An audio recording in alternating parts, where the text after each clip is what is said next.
Hi guys, welcome to Rootstem and welcome to this Eldritch Omens unboxing.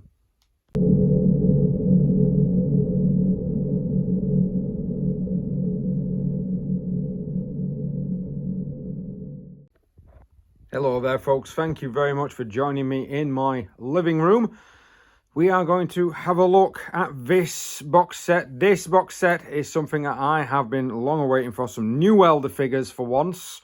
So people complaining that there's no new Eldar figures. There's a brand new Eldar unit in this, and the remake of the Autarch, and of course the Rangers, which I have, but in metal and fine cast. So they will be retired, and these bad boys will take their place. I'm actually going to be getting a second half of this set from a friend of mine.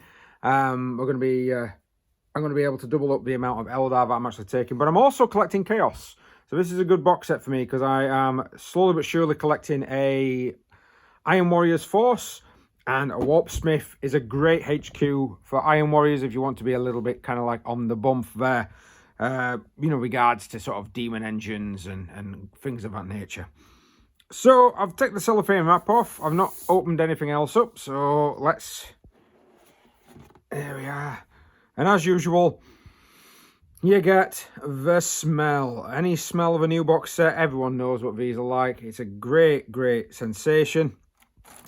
Straight off, we are getting, of course, the old figure, because it is an old one, of the... I've forgotten what I call it. It's like a Forge Fiend.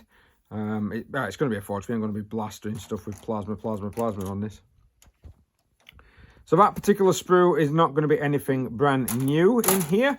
Does it have a copyright date on it? Games Workshop copyright 2012. So that's a 10-year-old model. So that's a bit of a downside to start off with, but the rest of this stuff should be brand new. And there we are. Look at that. That's the Autarch sprue. Brand new. Oh, so what are we getting on this? Right, we seem to be getting a backpack. I'm guessing the wings are going to be elsewhere because I can't see any Autarch wings on this. They've probably mixed it up with some of the other sprues like they like to do. So we're getting a nice bit of base. We've got what looks like a fusion gun. We have chainsword. We've got what looks like a warp spinner for the warp spiders. We do actually have a warp jump generator on this model. A couple of different fronts. So we do have the female and male breastplates. We've got a shuriken pistol, of course, which, yeah, as if I'm going to be doing that anytime soon. And we've got a spear, and I think it should come with a sword as well, but I can't really see the sword on this. So there might be a second sprue somewhere. I'll have a look for that in a moment. Let's just put that to one side. These are the brand new Rangers. Yeah, looking fine, nice, but again, I can see from some of where the legs are not kind of like completely molded that something's going to go across that.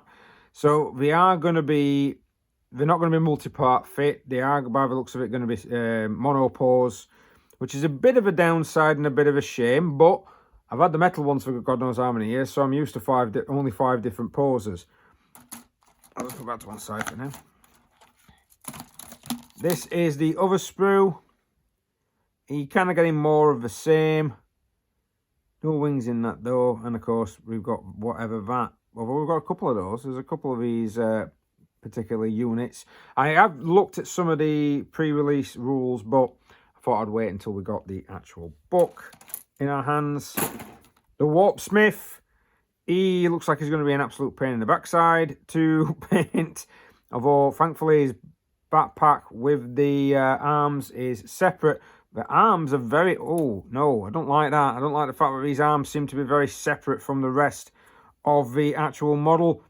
We've got some segmented, which I'll probably use a segmented shoulder pad at some point. He's going to have to be... Especially with those backpacks and those arms, I may have to do him as a part build and then take it from there. They're bikers. So these are going to be the new Eldar jet bikes. This is very complicated jet bike. I'm used to the old school way of doing things. The bikers themselves, the legs are in two parts. So it's not just a monopose bit that goes over the top. Hopefully you can put them together without actually putting it onto the ride to start with, and then you can put the figure onto the ride. That way I'm going to be able to get it all painted up first. I'll probably paint them two separate, so I'll paint I'll paint all of that separate to everything else. You get 3, I believe, in this set, so that should be the extent of said sprue. Unless you get some more here. No, there's another set for the Chaos one. I could swear you got wings with your attack, but it doesn't look like you're getting him. And this is the new Chaos set. So this is going to be your choices on veterans. So these are going to be a chosen unit. I need some chosen. I haven't got any real elite units for my force. Although this sprue will probably exist in this box for about 1.5 years, maybe, by the time I actually get round to painting it. I've got that much stuff that needs doing at the moment. It's ridiculous. Very, very detailed. It's got some nice... Oh, them backpacks look amazing. Oh, I don't like it when the Chaos are way too detailed. It means I've got to spend lots and lots of time with them. I'm going to have to try and speed up my rank and file process, I think. Nice bit of artwork there. And, of course, you've got your bases. You've got some flying stands. And we've got some sprues. Now, I always like a good sprue. We've got a Chaos one. And I'll be honest with you, the Eldar one does not seem to have changed. A lot of the symbols are pretty much the same. All the Beltan symbols look very, very similar to what we used to normally do. No, it doesn't change much. This Iron Warriors, the skulls for the Iron Warriors like to change depending on which book you get. I do believe this one's a new one because you've actually got some form of scripture for the word bearers, which is nice because I can't remember really seeing a lot of word bearers iconography. That's going to be, put those to one side. And the bases. Right, let's get these books out.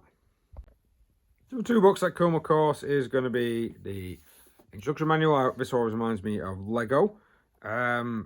It's just a normal comprehensive sort of book telling you how to build the actual models. I do like the hell out of that Sergeant. One of the things I have noticed, actually, when I was saying that some of the Eldar Rangers can be a bit monopose, is that a lot of them tend to have a double variant, which is pretty cool. There's definitely no wings. Again, I have no idea where I've got that from. So definitely no wings in here. And unfortunately, I can't see a power sword either. But we'll have a look at their options in a bit. And for some reason, it doesn't explain what them two are. I know they are, like, I think it's called a gloom field or something. But it doesn't explain which one is which. Which is a bit of a shame. Because if I'm building them, I'll be wanting to know which one is which. That said, I suppose you could always count and just say, oh, this has got this has got that. But if you are playing in a tournament style game, we're going to insist on having particular... the model is going to have to be WYSIWYG. I've not come across a tournament that isn't. The bike aspects are sub-assembled, so you can create the bikes first, and then you can create the actual riders. I have noticed that the riders really kind of need to go on in particular positions or orders, so you might want to kind of build the bikes, then build the riders, but kind of blue tack them on, and then you'll be able to take them off. From what I can see on the hands kind of just clip onto some of the handlebars, like old school models. That's always a benefit. It sometimes can be a bit when people can't decide what they're wanting to do. But at least, again, you're getting some variance in here, allowing you to be able to field a couple of different types of model, especially if you're going to double it up like I'm going to. But I know you're not wanting to have a look really at what's in that. You're mainly wanting to have a look what's in this. Now, I have gone ahead and had a look myself. The beginning bit is quite bump-ridden. It just tells you all about the actual story. It tells you about the Eldar, Serpent Striking. It's got a very nice map regarding the actual gauntlet, the fact that it's near Terra and Mars. I like the fact that it's a bunch of worlds that seem to be between both sides. Put some nice little narrative bits in just to keep it flowing in the 40k universe. Same artwork again, of course. You've got inspiration regarding what you wanted to do. We've got some rules here regarding Crusade, because this is what's actually I found this quite irritating. So you've got some rules regarding Crusade. You've got some Fatal War rules. That's always a good thing.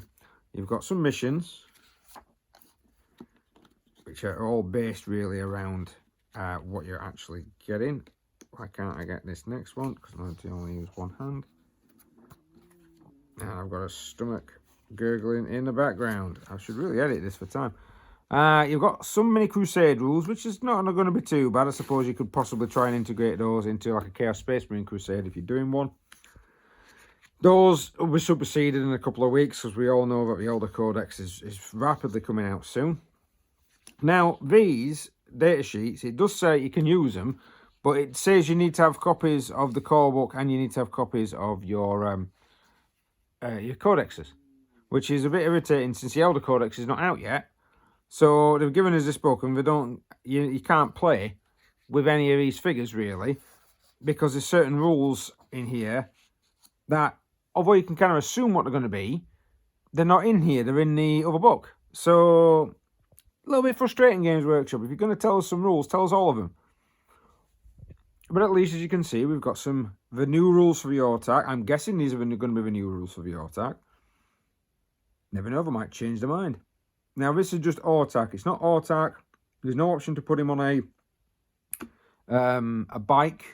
But I'm guessing that's going to actually be in here, because Sam Hain's got to have bikers. Everyone's got a biker variant, so if the Autarch's not got a biker variant, then it's a bit weird.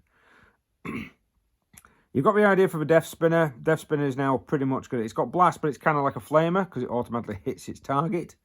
-2/1 damage. The fusion gun is called a dragon fusion gun now. I'm not quite sure if this is going to be unique to the Autarch. It could be the Fire Dragon's fusion gun. It's going to be strength 9, -4, d6 +2, and if it's within half range, it's going to be d6 +4 damage characteristics. So that's going to be quite a powerful punch, especially if it is what all the Fire Dragons are going to be armed with. And your usual fusion pistol, which is effectively just like a melter pistol that you get from other armies. Reaper Launcher has, I'll be honest with you, not changed at all.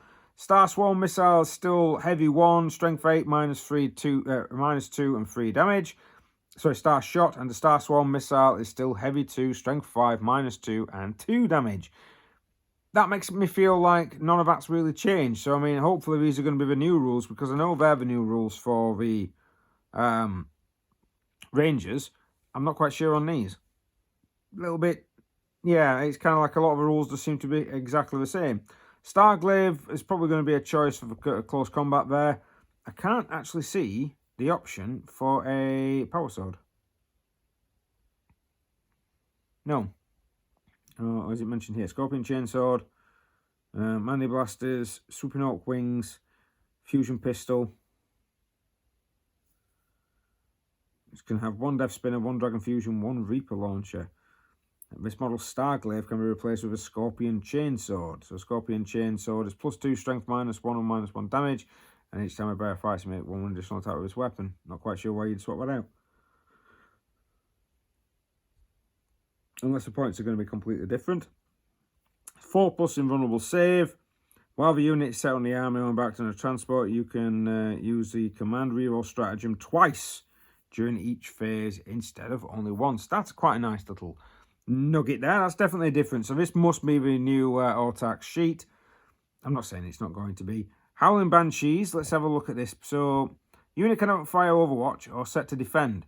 When an enemy unit is in engagement range of the bearer, subtract 1 from the attack characteristics of models in that unit, and the enemy unit is not eligible to fight this phase until all eligible units from your army have done so.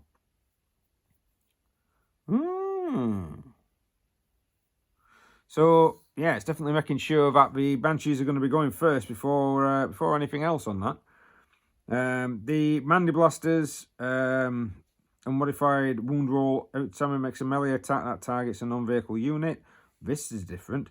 Each time a bearer makes a melee attack that targets a non-vehicle unit, an unmodified wound roll of a 6 inflicts 1 mortal wound of a target in addition to any other damage. Possibly why you'd take a Scorpion Chainsaw to try and get more wounds on there. The Supernaut Wings give you a move characteristic of 14. That's pretty good. And with the jump pack and fly keywords. It also has wing descent, which is not mentioned in here at all, because of course that's going to be in the Codex. Warp Spider Jump Generator allows you to move 12-inch with the jump pack keyword, and you can move through any terrain according to the features.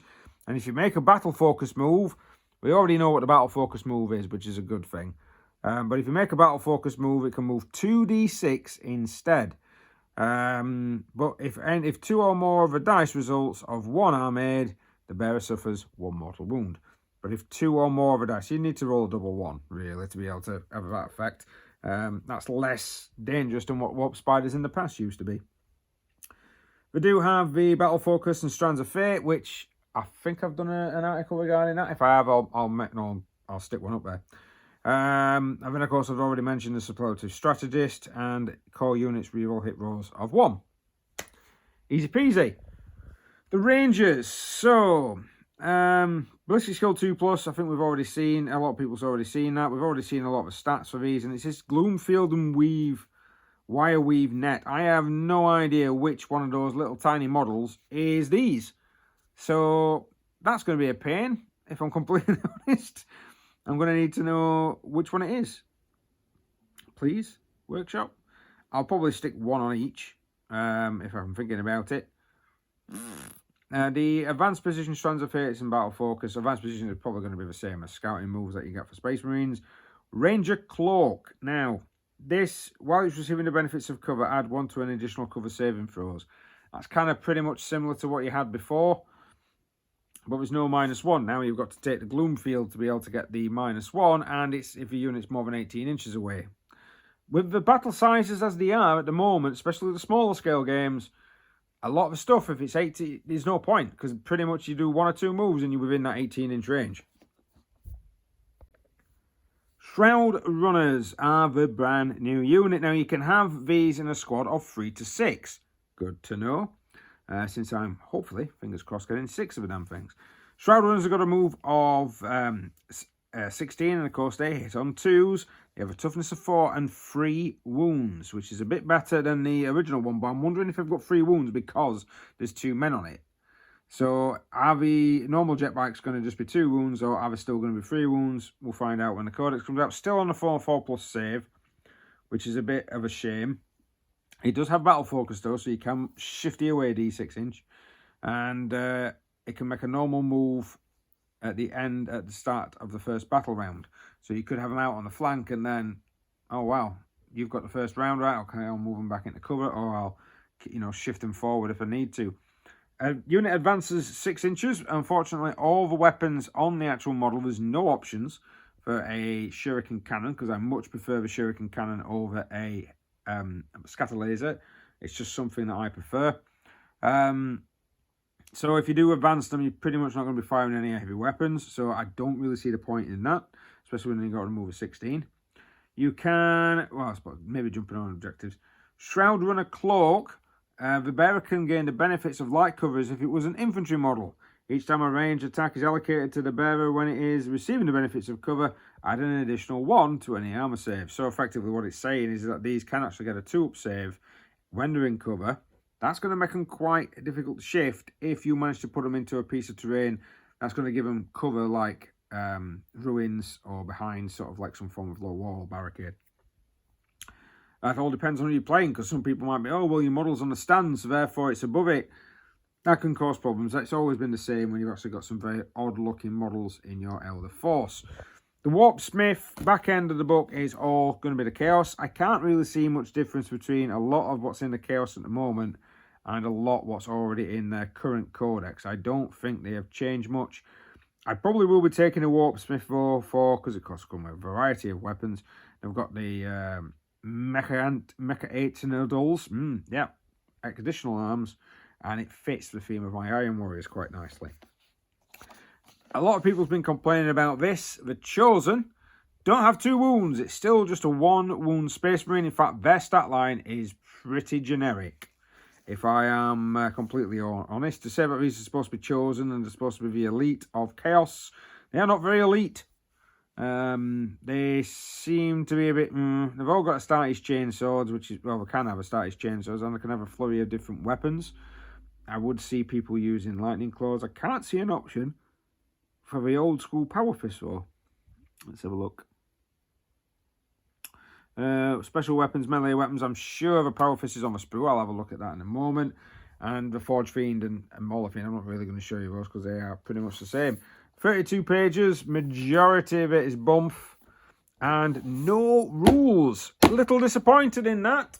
I expected them to give us a bit of a taster of what is coming for the Eldar, with some of their maybe just detailing the Strands of Fate rules a little bit, instead of saying, check your codex. That feels like a cop-out, if I'm completely honest, or it feels like this should have come out at the same time as the codex. And with all the vid everywhere, then it's not really going to be doing it properly, is it? And yes, there is a Power Fist. So all in all, is it worth £125? I do think we got spoilt when 9th edition came out with some of the books and the sets that came out, because this is retailing at Workshop at the moment for £125. You could probably buy it cheaper elsewhere, if I'm completely honest. Have a look around the internet. I'll leave a link to a store or two below that I'm currently using. They always give a nice bit of a discount. If you can try and get it for under £100, great. If you can't, then oh well. I wouldn't pay more than 100 for it. I do think that is a letdown. You are getting some new stuff, but it does feel like some of the Eldar stuff is just stuff that we've already seen before and nothing really very new. I do like the Forge Fiend model. The Chosen, I thought were going to be better. I thought he was going to have better options, whereas a lot of the options seem to be very much, oh, you could take a Power Fist. Well, I want to take a Power Fist, I want a Power Sword and another. Yeah, you can't do that, because of course it's the same model. So maybe if you get 2 or 3 sets, you could mix and match it. And of course, the Mauler Fiend / Forge Fiend, they are 10-year-old models, or 10-year-old kits at this moment in time. With no real improvement for the Chaos Marines either. So personally, if you're collecting both armies, you might be better getting battle boxes rather than these. Although I'm not quite sure how much battle boxes are nowadays.